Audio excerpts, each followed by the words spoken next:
नमस्कार दोस्तों, मैं हूं पुरुषोत्तम पांचाल और हाल ही में भारत और बांग्लादेश के बीच तेल पाइपलाइन का उद्घाटन किया गया है। प्रधानमंत्री नरेंद्र मोदी और बांग्लादेश की उनकी समकक्ष शेख हसीना ने मिलकर इस परियोजना को चालू होने का ऐलान किया है। अब तक भारत में तेल भारतीय रेल के जरिए भेजा जाता था और इसे सड़क से आगे पहुंचाया जाता था, लेकिन अब ऐसा नहीं है। अब बाजी बिल्कुल पलट चुकी है। अब इस पाइपलाइन के शुरू होने के बाद सड़क यातायात में होने वाला बांग्लादेश का खर्च भी बचेगा और उसका टाइम भी बचेगा। इस पाइपलाइन को 377 करोड़ रुपए की लागत से बनाया गया है, जिसमें बांग्लादेश में पड़ने वाला हिस्सा 285 करोड़ में बना है। इसका भुगतान भारत सरकार खुद ही करने वाली है। इस पाइपलाइन की क्षमता 10 लाख मीट्रिक टन प्रति साल है। इसे उत्तरी बांग्लादेश के 7 राज्यों में हाई स्पीड डीजल पहुंचा जाएगा। बांग्लादेश दक्षिण एशिया में भारत का सबसे बड़ा व्यापारिक साझेदार देश है। बांग्लादेश की राजनीतिक में भारत हमेशा अहम रहा है, लेकिन बीते 2 दशकों में चीन ने बांग्लादेश में बड़े भारी पैमाने पर निवेश किए हैं, जो कि भारत के लिए बिल्कुल भी अच्छा नहीं है। इसने भारत को असहज किया है। इसे देखते हुए भारत ने सक्रियता बांग्लादेश में अपनी एक्टिविटी को और ज्यादा बढ़ा दिया है।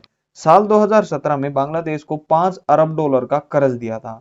भारत की ओर से बांग्लादेश को दिया गया ये कर्ज सबसे बड़ा कर्ज है। बांग्लादेश भारत का अहम मित्र है और 2021 और 22 में बांग्लादेश दक्षिण एशिया का भारत का सबसे बड़ा व्यापारिक साझेदार देश है, जो कि वर्ष 2020 में 10 बिलियन अमेरिकी डॉलर का व्यापार कर चुका है। वहीं 2021 और 22 में बढ़कर ये 18 बिलियन अमेरिकी डॉलर तक पहुंच गया है। दोनों देशों के बीच में यह सीमा पार पाइपलाइन के जरिए हुई है। इस पाइपलाइन की लंबाई 130 किलोमीटर है और इसका अधिकतर हिस्सा लगभग 125 किलोमीटर यानी सारा का सारा लगभग बांग्लादेश में है, लेकिन मात्र 5 किलोमीटर ही भारत के हिस्से में है। भारत ने कहा कि इस पाइपलाइन के शुरू हो जाने से भारत से बांग्लादेश तक एचएसडी को लेकर जाने के लिए ये एक किफायती, विश्वसनीय और पर्यावरणीय अनुकूल है।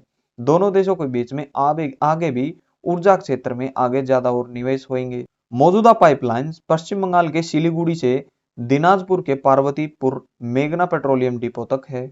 देखिए, बांग्लादेश की सीमा 3 तरफ से भारत के साथ जुड़ती है। दोनों देशों के बीच में 4096 किलोमीटर लंबी रेखा, जो कि असम, त्रिपुरा, मिजोरम, मेघालय और पश्चिम बंगाल जैसे देशों से सटे हुए हैं।